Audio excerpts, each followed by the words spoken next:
Hi everyone, it's time for another podcast, and that means another ad for our sponsor, PropTex. Who are PropTex? PropTex are the provider of the gadgets and gizmos a property portal needs to keep users engaged in their listings. Scout24 is already using it. Other people are on the way, and you should get involved too. So get in touch with Stefan at PropTex with 2x's.com, and you know the deal. On to today's interview with Darius Cheung from 99 Co. Enjoy.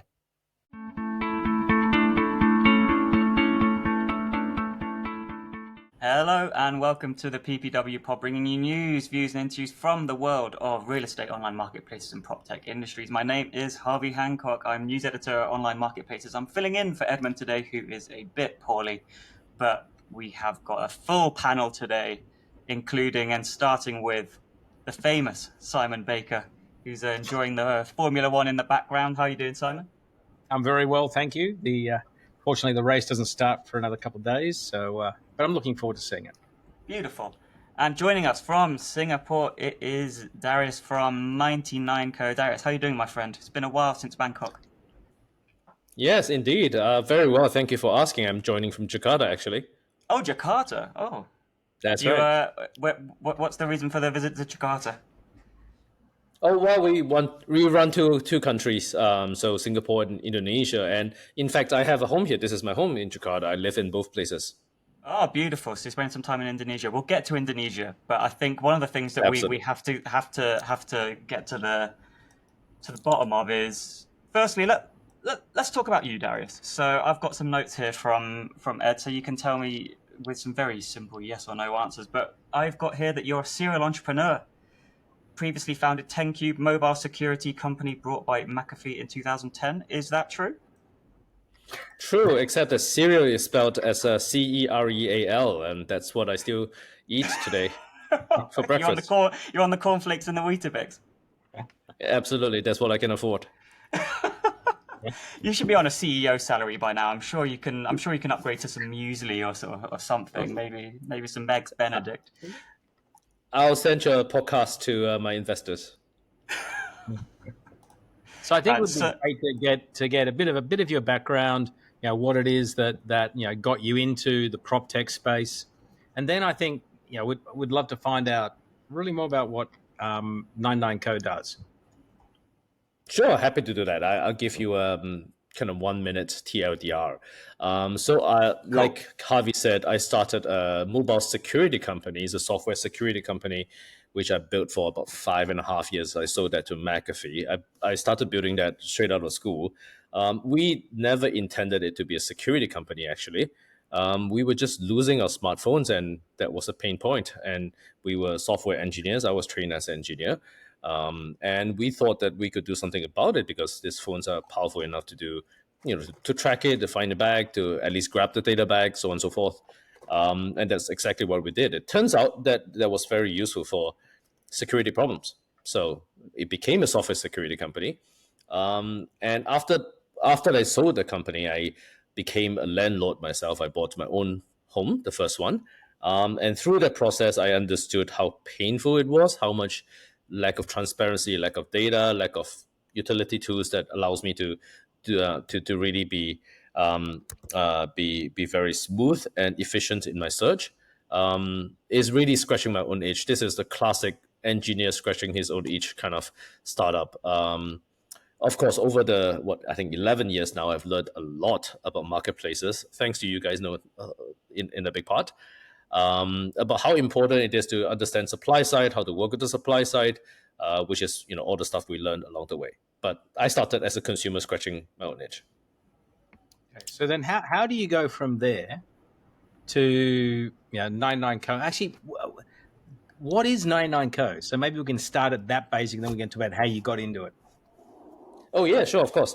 99.co, 99 Group, which we now run three brands, which is 99.co, a property listing platform, and Rumah 123 in Indonesia, which is also a property listing platform, and SRX, which is much more a data and valuation platform. So essentially, it's a classified business marketplace. Anybody who wants to sell a property, whether it's agents, developers, individual homeowners, they can put up a listing. and consumers can look for listings to rent, to buy, to invest in. And that's essentially the crux of it is a very classic property portal business, essentially. I think the second question is, sorry, go ahead. Which markets? Oh, in Singapore and Indonesia. Okay, why those two markets? We started in Southeast Asia. Singapore is home. I'm Singaporean. So that's where we started first. Is, like I mentioned, I started with scratching my own itch. So in fact, the way we started was somewhat serendipitous, right? I was looking at the incumbent's property portal, as everybody did at that point, because it was a monopoly, pretty much. There was only one portal around, and I had to flip back and forth to look at the listings and to map it exactly where it is on the Google Maps. So all we did actually in the beginning was to put a bunch of listing on the map and ask our friends whether they wanted. And in the process, of course, I mean, while we are quite a newbie into the classified marketplace world, we knew enough to care about the supply side. We went and did a lot of research with the agents to say that, well, would you want a second platform? If we have a second platform, would you put your listings up? Would you pay for it? We did all that research and found out that there was a very big motivation, is very, very high motivation for agents, which is the majority of the supply side, to really want to have a second player. So that's how we got started in Singapore.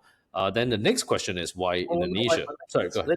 Let's dig a bit before we go to Indonesia. Let's dig deep on that one, because PropertyGuru sort of been the market leader for what feels like forever. I remember back in the day when I was chairman of iProperty Group. iProperty, mental blank there. iProperty Group out of Malaysia. We were in negotiations with them, but this is like 2012 maybe, and they were already the market leader then. So they've been market leader for at least 15, 18 years. And Singapore's a relatively small market. It's a small market too.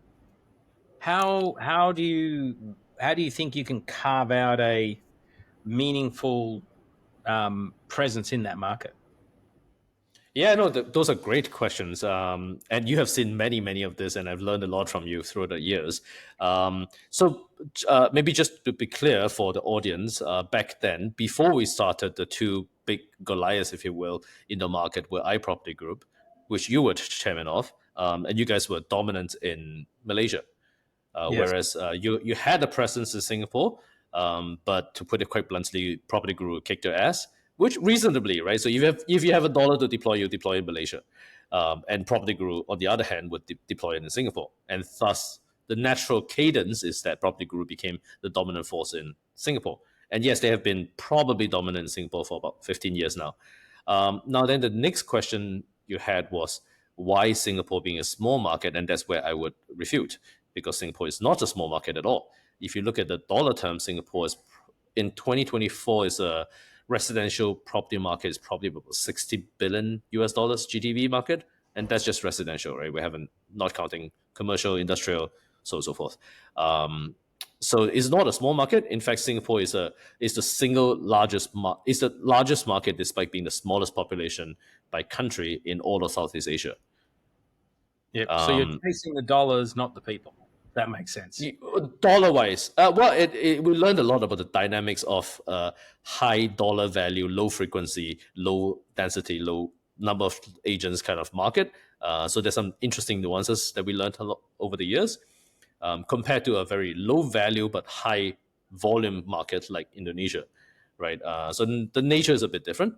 But yes, in terms of the absolute total serviceable market value, Singapore is not small at all. And I think the proof is in the pudding, right? PropertyGuru built a great business on it. And the second question you had, which is that how do we carve out? We're happy to get into that on the stuff that we did over the years. But I think again, the proof is in the pudding. I think it's generally accepted. We're probably about 30 to 40% in the market share in the market. And that's we've been a kind of second place challenger for now, I think 6-7 years. With a distant third player. Could Yeah, I so- ask could I ask a quick question there, Darius? Which is, what was the sentiment towards Property Guru before 99 comes across? Is this some kind of monopoly that like agents hate it, for example? They feel like they're being gouged, like you see in the UK with Rightmove, or was this quite a happy relationship between the industry and Property Guru? I think generalizing it, I would imagine there is no marketplace where if there is a monopoly and its suppliers or its customers would have very happy relationship ever. I don't know if that's you see that to be true. I would generalize that to be true. A monopoly and its clients would never be ever fully happy. But it was nowhere as intense as Rightmove with its agents in the UK.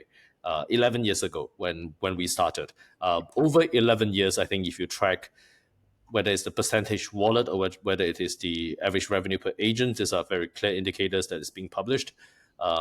You would see that naturally you can imagine that the agents get increasingly more unhappy with Property Guru and offering us an increasingly attractive opportunity. So you enter the market. You've got a large player already in the market. How did you go about building a presence? How did you go about getting the customers, building the audience, and then how does your offer differ from Property Guru? Yeah, I think when we first started, both so a bit of a double-edged sword. Both luckily and unluckily, we had very good product market fit in the beginning, and it was very intuitive to us because I wasn't renting in Singapore for almost, I think, 15 years by then. And the first product, despite me having gone through the journey as a property buyer, our first product, we started first as a rental-only business portal. And that was pretty straightforward because all we did was put the listings on a map. And that was very, very obvious to us because all our friends, they are all renters. We all wanted listings on a map because we were all taking public transport. We all wanted to know how far it is from the train station. Singapore is a market that I would say anybody below 45 hugely rely on public transport. So distance to train station is a very obvious pain point. And that's all we did. And we got market fit very, very early. We got a lot of traffic, a lot of users, a lot of inquiries. People were just, we didn't spend much on marketing. And because of that's on the demand side. On the supply side, because it was pretty much Property Guru was a monopoly. And agents, while they're not feeling the pinch as much as Rightmove and their agents now, they were strategic enough to want to make sure that there is a second option, that they're not reliant on the only source of leads. So they were all happy to put up listings, and we gave them a promise. We're going to be free for 3 years. They were very happy with that promise. We didn't make a single dollar for the first 3 years. So that's the other thing. So they were pretty happy to put up their listings. So that's how we got started. But it's also a curse. I'm happy to get to the curse part of it. well, let's jump in. What's the curse? Tell us about the curse. Well, the curse is is sort of I wouldn't put it that way. Where it's sort of like we peaked too early, or we peaked too easily in the beginning. We were not diligent enough to understand the pain points of a property buyer, which is a very, very different game. So when we realized that the rental market, we kind of were doing very well. I think 3 years in, we're probably about 50% market share in rental lead generation. Even though we were not monetizing, we know that we're making a huge impact to the agents' inbound leads in terms of what they were getting. And we thought that it was time for us to expand into the sales segment. I think it was maybe 2 to 3 years in, we expanded into the sales segment. And we have completely underestimated what it meant to do that. There was just so much more considerations. When you're buying a property in Singapore, averaging $1 million, 700,000 US a property, you care a lot less about public transport, a lot more drivers, a lot more considerations on optimizing on a per square foot value, optimizing for floor plans and layouts and and views and tenures and just a whole lot of things that we learned the hard way. And it took us quite a while to get to where we are today, where I'll say we're in a pretty good state today, but it took us a long while. That's the curse. Okay, well, Yeah. So when you look at the business and you split it between for sale and rent, how important is rent in your revenue streams or your overall, the way you think about the business versus sales? I think, first of all, very important. I think from the market standpoint, it's about a third of Singapore market's GTV. So from an agent perspective, substantial amount of their revenue, of the income is coming from rental. From a percentage revenue standpoint, for us, is a bit hard to tear that apart, because we sell a single subscription to agents that they can use for rental listings and sales listings and commercial listings. But we can roughly proportion that to the market's GDP, so about a third. So we think it's fairly important. And I think, especially for a mature market like Singapore, most agents have got their business fairly diversified. So they have new projects, new launch business. They've got a resale business. They've got a rental business. The rental business tend to be what they see as a bread and butter, is the recurring income. That when the market is not so good, they rely on rental. So it's they have a maturity to know that that's important, and the upkeep of that is important. Okay. Before we move on, go, Harvey. No, all right, fair enough. I mean, I was going to say, I've got a question here from Ed that I know he really wants me to ask, which is, he did an article a couple of years back and he basically said Singapore is like a crazy market, right? So I've got a verbatim question here, which is, Singapore, like PropertyGuru, very heavily reliant on Singapore, and estimated take rate of 11% for the total market commissions pool. Does that sound about right? Says Ed. Can you give us a bit of more context about the Singaporean market specifically? I'm just trying to work out about how crazy the market is according to Ed's question. Yeah, I don't know what he referred to as crazy. Crazy in terms of kind of dollar value per capita. Yes, that's pretty crazy. Singapore is well known to be one of the most expensive cities in the world, and property being one of the most expensive things in the city. So if you look at what I mentioned just now, about 60 billion GTV in 2024, divided by 7 million population, so the per capita GTV is pretty high. So that in that way is pretty crazy. But in terms of its market, but where it's not crazy is that there's actually a very stable government-controlled market. So the pricing doesn't swing too much. There's no speculation. There's no the investment is very, very well controlled. So it's unlike markets like Vietnam, where you can swing up very rapidly and implode for a couple of years. So we don't see that. In terms of your other question of take rate of 11%, I'm not sure how you define take rate, but we would look at, so if take rate is defined as what agents spend on digital advertising, I think that's about right. But that would include, obviously PropertyGuru and us being a big chunk of that, but also Facebook, Instagram, TikTok, so on and so forth. SEM, Google, yeah. Sorry for jumping in over you there, Simon. Yeah, that's how important is this HDB concept to your business? Oh, very. So the housing, what is it? The Housing Development Board or something, right? In Singapore. Yeah. They sort of control a lot of the supply to the market, don't they? They do. Yeah, in fact, the standard formula for a Singaporean is that the first home they buy, if I recall the statistics correctly, about over 80% of Singaporeans, the first home they buy is a BTO, which is from HDB. I'll skip the acronyms, but essentially it's government provided housing that's subsidized. And so that makes the first property a lot more affordable. And this is how Singapore has a very high home ownership rate, despite very expensive properties, but because essentially your first home is subsidized. But very high quality. This is not a low quality house. So that is interesting because it takes away a lot of the first home purchase problem that a lot of other markets will have. but also takes away the opportunity for somebody like us to serve. But what it does is to provide a very steady stream of. So in 5 years after the home was purchased directly from the government, so there's a new home the government would build for these new families. But 5 years in, they are able to resell that. It becomes assets. Singapore is one of the highest millionaires per capita in the world, I think, if not the highest. And a lot of it comes from that. That asset is very, very valuable.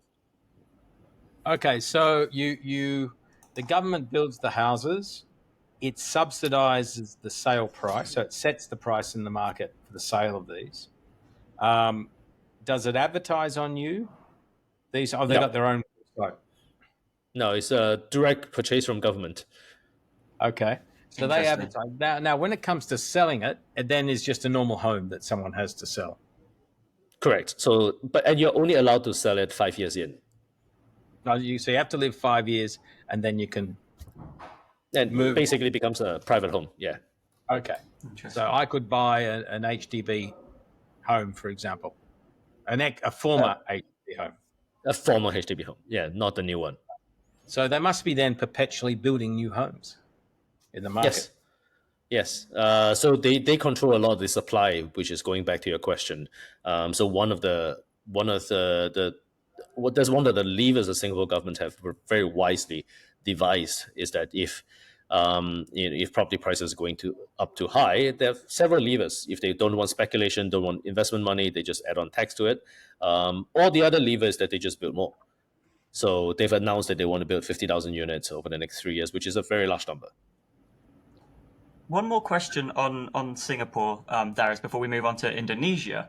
So, do you have exclusivity agreements? Do you have it so that you advertise on 99Co, but you can't advertise on PropertyGuru, or are you trying to dominate certain localities and neighborhoods? I'm just trying to work out where you actually manage to take market share away from PropertyGuru, like slowly carve into it over the years, as Simon suggested.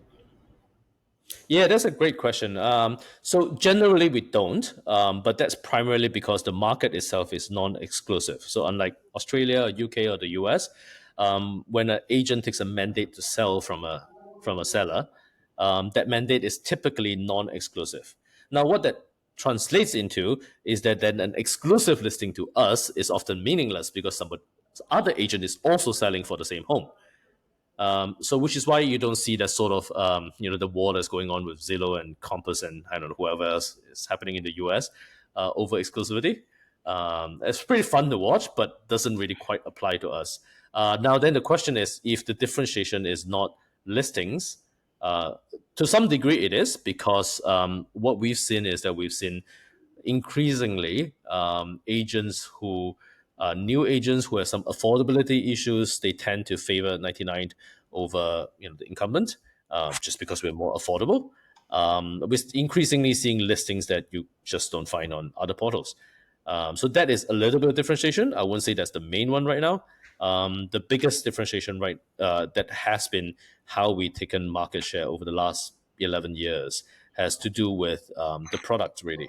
Because at Hardware Engineers, we want to build features that people like, whether it is map search I started with mentioning just now, or things like we quickly improve everything around transportation and kind of geospatial features. So, for example, you can find that, hey, I want to find a place that I work in Raffles City and my wife works in Orchard, and I would want to find a place that I can get to both places within 20 minutes by public transport, and I can get to the airport in 30 minutes in under $30. Right, so you get able to do very sophisticated search like this on 99.co. We built a lot of things that help people say, hey, I want a west-facing mid-level unit. You're able to do the search that you can't do anywhere else. So those features become very attractive, especially to the somewhat younger audience between 25 to 45, where we have a stronger audience. So our market share there is stronger compared to above 45, for example. So those are some examples of how we manage to take market share. I got a question about that. If we look at what AI is providing us today, the capacity to interrogate images. So, a simple thing as my phone, right? Now on my phone, I can go through my bazillion photographs and say, dog on beach, and it pulls up every single dog on the beach in my photos, Yeah. or whatever it is. And clearly that technology is available for portals around the world, and I know enough of what people are doing today to know that they're progressively allowing as a search option the capacity to search by whatever you want, right? Just, I want to be all those things that you just talked about. Or even these agentic searches. And I've been doing a lot of stuff with Manus and with Perplexity and such, and they're getting pretty good at identifying properties that meet all those criteria. If that's the case, and AI gets smarter, not dumber, how do you maintain a difference in your consumer offering? Because that case, the example you gave of I live in Orchard and someone else lives in something city and we want to be near the airport and so on, could be done either outside of your environment on like Manus or one of the other searches, AI-driven searches, or B, it could be offered on platform by anyone. So how are you going to solve this problem? Yeah, where's the moat, Darius? Yeah, no, that's an absolutely fascinating question. And I think this is exactly why it's so exciting, but also kind of like I like the danger of it threading into this area, right? So certainly, I think from what you've mentioned, those things uh, uh, can be easily imagined, but even just the examples I gave just now, depending on the use case, we've got somewhere between 0 to 50% of those use cases that relies on proprietary data that we've collected. So, for example, right, in terms of whether this particular listing or this particular unit is facing north, south, east, or west, we have the largest database of floor plans in Singapore, and when the agent puts up a listing, they will tag it to that specific stack, the specific unit. We know exactly where it faces and how big it is, so on and so forth. That's something that you can't do on AI right now. Not because it's not smart enough, just because they don't have the data. Perhaps the more pertinent question is, what data would they get access to, including ours? Would we give it to them, and how would they process it? A lot of this took us years to collect. Would you be willing to sell that data and make it available, or is that something that you really want to, you want to keep your mitts on it as tight and as long as possible, so that you can keep that differentiating factor? Or do you have to move with the times and make it accessible to a certain level in order to retain traffic and retain interest in the business? Yeah, that's a great question, especially if you put into context that we are still the challenger, number 2 in the market. I think Simon spoke about this very astutely during our conference recently. The challengers will always have more incentive to move. So I think we'll be more less risk averse in releasing more and more to attract more users and traffic, as we always have, whether it is on a Google search or whether it is on a LLM search such as ChatGPT search or Perplexity search, which we see is referral traffic increasing, right? We certainly will release more data than the incumbent would, but I think we'll have to be quite nuanced and quite thoughtful in what makes sense to release to attract consumer, and what we would retain as a proprietary mode. Absolutely. So, I mean, there's another. So I want to explore this a bit more, because the ability to interrogate images. This idea, right? I can look at a picture and go, "That's a nice house," or I go, "Oh, that looks like a sunrise or a sunset, so it must face east or west or whatever it is," right? Yeah. AI will do the same, right? They'll just do the same in that whole process. So how are you going to stop? Because what you're really saying is I have to stop AI from acting like a person and doing person-like things. Oh, we can't stop them. The models are going to improve, and it's going to improve tremendously quickly. So I have no delusion that we think we're going to stop them. The question has we would ask the question: every quarter, maybe even every month, maybe down to every week, in terms of where it is going and how what it can do that is commodity and what is remains to be a strength. The good thing is we've got 10-year head start because we were in the challenger position always for the last 10 years. We were forced to do a lot of these things that the incumbent was not, like collecting and digitizing. We literally had physical brochures that we scanned and turned into a digital format of a floor plan. So that's and the question is, the AI through a listings may not be able to find the floor plan. So AI would not be able to say that, hey, this is based on the floor plan, this is facing XYZ, facing east or north. But the question goes to, when would the AI be? Yeah. But if that floor plan is on your site and thus viewable by a human, it'll be viewable by AI. So yes. So you this sort of challenge, right, of how do I make the stuff available, but I don't actually want to make it available to AI tools, but I want it available to humans in this process. So you're going to have a little challenge, I think, in this process. Yeah, it is nuanced. So not just floor plans. If you generalize that, there's transaction data, building data, contact information, amongst other things. So there are many categories of this data that we're thinking about what is commodity and what is not, and how do we use it, and in some cases also, like, how do we use it better than kind of an open public model does. I'm sure you guys are looking at different things that people are building with RAG models, right? Retrieval augmented generation. We can do RAG better than anybody else in the market, I believe. Tell us about your product. Back to your question, right? But back to your question, I think, Simon, the more interesting thing one is kind of more completely left field capabilities, right? So today we can only tell whether an apartment is facing north or south based on whether the agent have given the data or by reading the floor plan, if it's available or tagged to that unit. But the question is, would AI now or soon be able to look at a photo? Well, this window, based on this photo, this looks like it's the afternoon and the sun is on 46 degrees left, so this must be facing exactly 46 degrees east, something like that. I'm just imagining, right? That's a capability that doesn't exist today.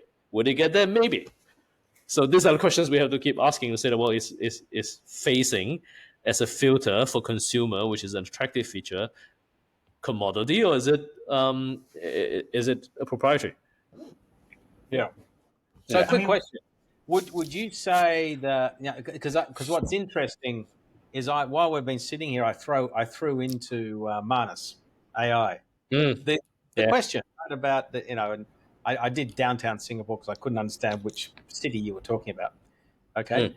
And it's very good. It says, the area halfway between Orchard Road and downtown Singapore is River Valley or Clarke Quay. Okay. It goes, they are 30 minutes by Changi from the airport and by public transport and by car. I've identified Canning Piers as a specific development that offers west-facing units. Okay. So this is what's being generated right this minute while we're talking. Okay. Yeah. And sure. Now, what's interesting is it then shows you who it's looking at. You're in the list. So SRX is you, right? Yep, that's us. It's querying SRX. It's querying PropertyGuru, and it's querying 99 code. Okay. But it's also querying things like Nestia. Is that a play? Is that a site? Or it's a site. Yeah, it's a site. Under Singapore. So the interesting thing about AI, it becomes agnostic to brand. The listing platform, yes. In this process. Indeed. So I think what by the way, the cool thing about Manus.ai, at the end I say, create me a website with the listings. It'll then take all the listings it's found and create a website for me. Yeah. And I can share the link. And those listings I've done that several times. Yeah. So what I'm trying to get at around this is, I think having the data is critical. So from my perspective, you're doing absolutely the right thing. I think the other thing that is really important in this process is creating I had this very good conversation with Malcolm McCallion around the concept of Mm. AI-driven buyers agents, right? Mm. Which is more than just search. It's search plus this is the process to buy that property. It depends on the type of property, depends on the process, and so on. And the other thing that I think would be interesting is that if your brand, if you can position your brand as being the brand of quality, accuracy, um, uh, ease of use, a 99co.co powered AI driven buyer's agent, and so on. So everything becomes more tailored to the activity that I'm trying to solve, rather than, in this case, I used Manus.ai as being just a very generic tool, Mm. right? The next task I could do, put in here, is book me a flight to Paris or something, right? And then the next task after that could be get me a taxi, book me an Uber or something, right? So it can be very generic in what it does, where you can be very tailored to the outcome. So I'm curious on how you think about where, because you're a technologist, so how do you think about where technology is going and the opportunities it creates for you and the potential risk? Yeah, so that's a very broad, very complex question. Let's unpack that a little, right? So you've got Yep. bias agent, AI bias agent, and us as a our interaction with LLMs such as Manus or ChatGPT or Perplexity. So maybe to attempt to answer that in the most succinct way possible, I think there's a lot that the generic LLMs, the general LLMs, would be able to advance in doing the job of a bias agent. Yeah. As it is today, if you look at a market like Singapore, already a lot of consumers are already doing their own search, right? They're not employing a bias agent to search and filter for them. They often still employ a bias agent to negotiate, to buy, often because the commission is shared from the seller side anyway. So the buyer's agents still get employed in the transaction just to look after their interests, because the search, inquiry, viewing, that's 10% of the journey, Yeah. right? So the buyer's agent still carries the rest of the 90%. But in terms of whether LLMs will replace the job of Google or do a better job than Google, and some parts of us in that process, I certainly think that the LLMs would do so, whether it is the ChatGPTs or the Manuses. Now then, at the end of the day, though, our job becomes sort of a curator of supply side, because whether it is the human or the AI, they still need to trust. They still need a trusted source of this listing is real, this listing available, this contact information is correct, this is not a scam. We will continue to play that role, because AI is not going to do the role. AI is going to scrape the web and find whatever it finds. Some examples you mentioned just now, without putting names to it, some of the sites has been defunct for many years. They still have content on it, but if you try to pull a listing from them, you would find that either it is an active scam or it's just completely irrelevant because it's completely outdated. Yeah, and I think So what I think what's interesting is that when I, because I play a lot with this system yeah, and do searches in various countries, and in some markets you get portals that actively block, right? They put in mm, front we want to test that you're not a robot, right? And then they yeah, basically, and I'm going, well, why are you doing that?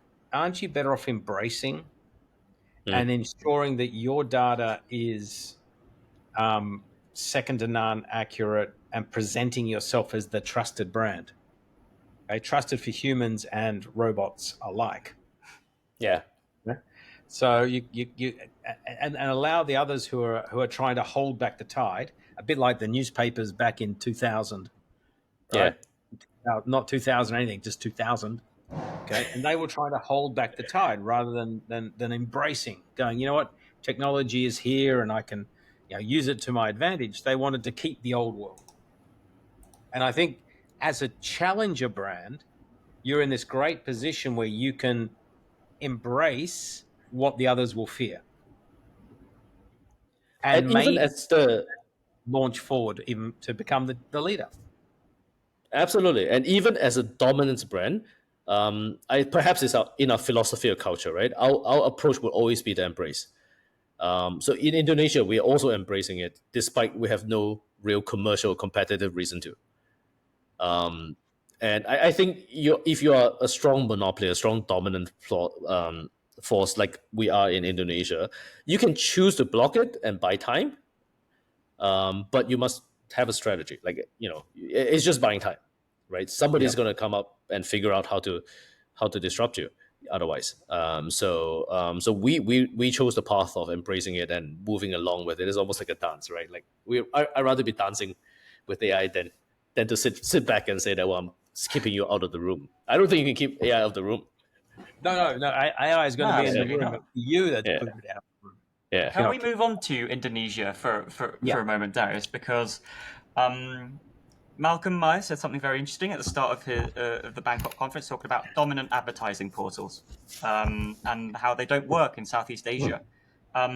However, you are one of the DAPs who was in the room, and Indonesia is, going well for you. So I guess my question is, what was your rebuttal to the idea of the dominant advertising portal model not working in Southeast Asia at the time, and how are you going to grow the model in Indonesia going forward? Tricky question. Okay, well, if that is the prevalent belief, I have no incentive to rebut that belief. I would very much like everybody to continue believing that to be true.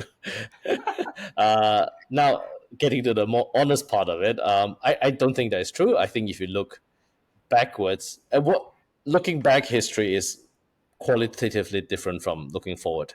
One specific reason for that is that I think we've gone through the cycles where, to give you some concrete examples, when we launched in Indonesia, there were 8 property portals. That was 7 years ago. All of us were at 1 million or sub-million traffic. And nobody had a complete set of listings. Nobody was making any money whatsoever. And that's somewhat been the case, fast forward 5-6 years, it hasn't really changed much. It only started to change last 1 or 2 years. Along the way, we bought 2 of them. The last big one to quit the market. Now we are by far the dominant part of the market. So we think qualitatively, the business model's effectiveness is going to change from here on. So I think we're in a pretty good place. I would tend to disagree with that. I think I can understand why you would come to that conclusion, looking at history. And I think it will be different for every market to see if that's true. I give you an example, right? I was sitting at the sideline observing, right? India still has 3 big ones. So that's a tough place to be, and I don't understand why it has 3 big ones. If it has 1 big one, it will do very well. So I'm not suggesting the market do anything to change that. I don't know what is happening in the market, but sitting by the sidelines, that's one of the reasons it's not flourishing. So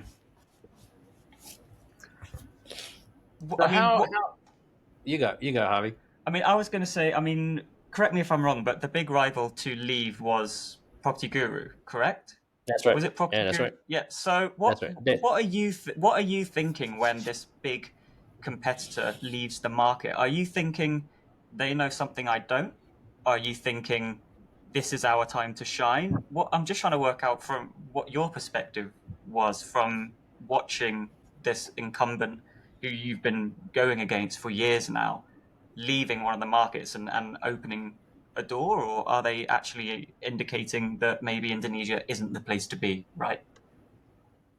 Well, neither of those. In fact, I respect the decision. I would do exactly the same if I was them. So the the gloaty part of us would be like, about time, right? So, because by the time they left the market, we were already very clearly dominant in the market. More importantly, they have very strong businesses in other market. And if I put myself in their shoes, if I have dollar to spend, it would not be Indonesia. Indonesia would not even rank in top 10. So, which is why it's very, but I respect the decisiveness. I respect the cleanliness of how efficiently they have moved on and redeployed the best talent, the best capital in places that really gives them the best yield. I would have done exactly the same if I was them. Now, what was interesting is they sort of just closed the business down, didn't they? They didn't even sell it. Yeah, yeah. Why do you think they did that? Why wouldn't they have gone, you know what? I've got a brand, I got customers, I got listings, I got assets. It's worth more than $1. So why wouldn't I just sell that? Why wouldn't I go, hey Darius, do you want to buy the brand? Even just buying the brand would have got you complete extra traffic and such. I guess you could have. Probably just two things. One is just what you get out of it is just not big enough to move any needle. So why run the process?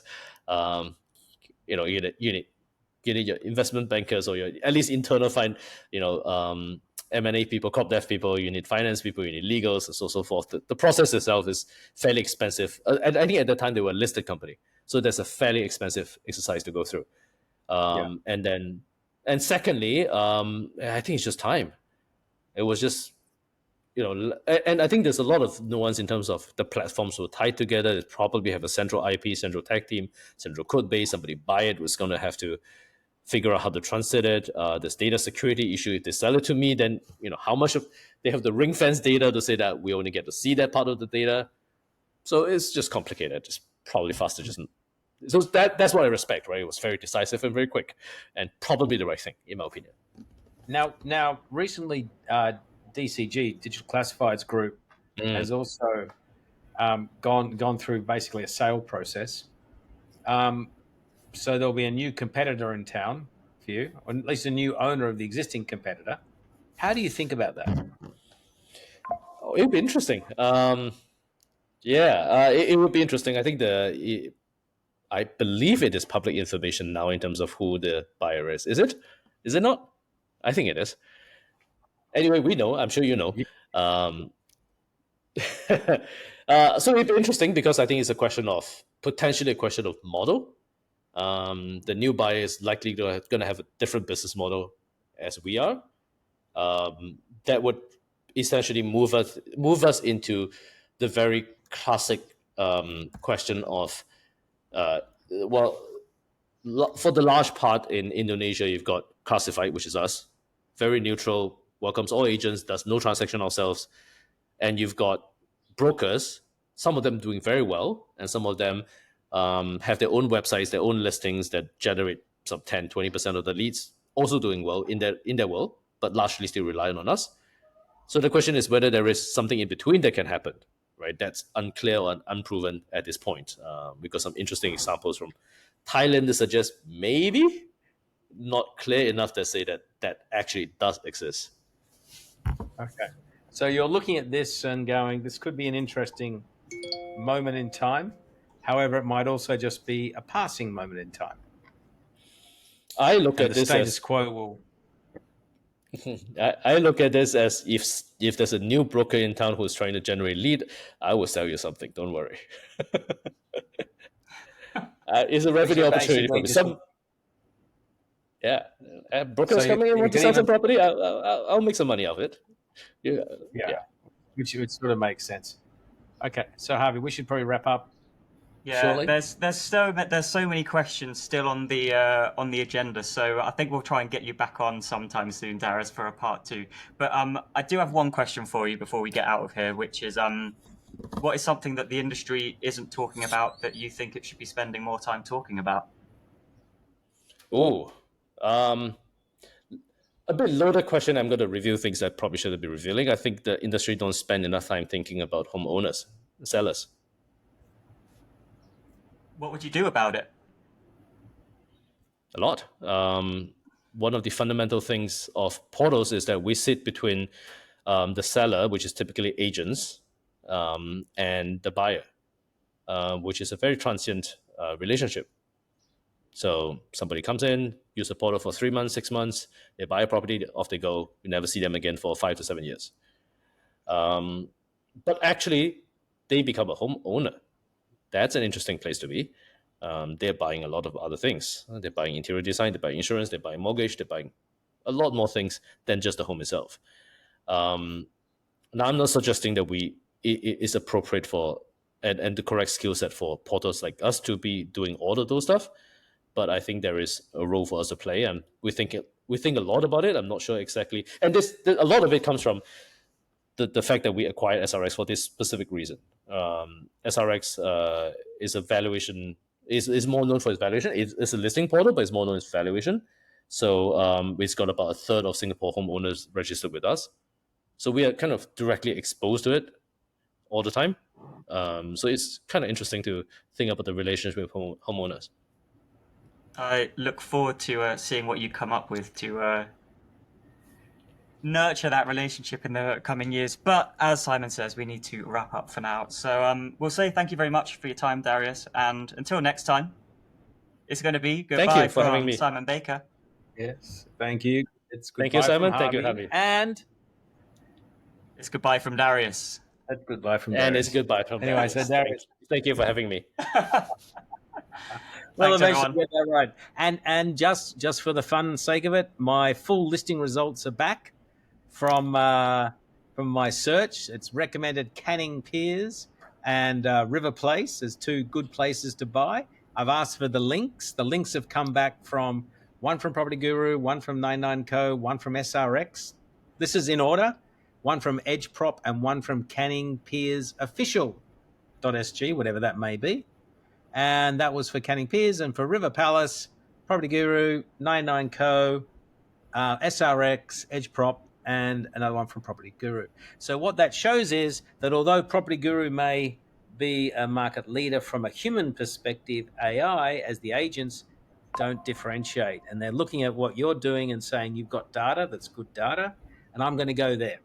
So as more and more people use AI agents, I think your ability to close the gap with the property gurus of the world will close up. And I think I would rather be in a well dated, if that was a word, a big data-backed challenger. data backed challenger than a sleepy incumbent.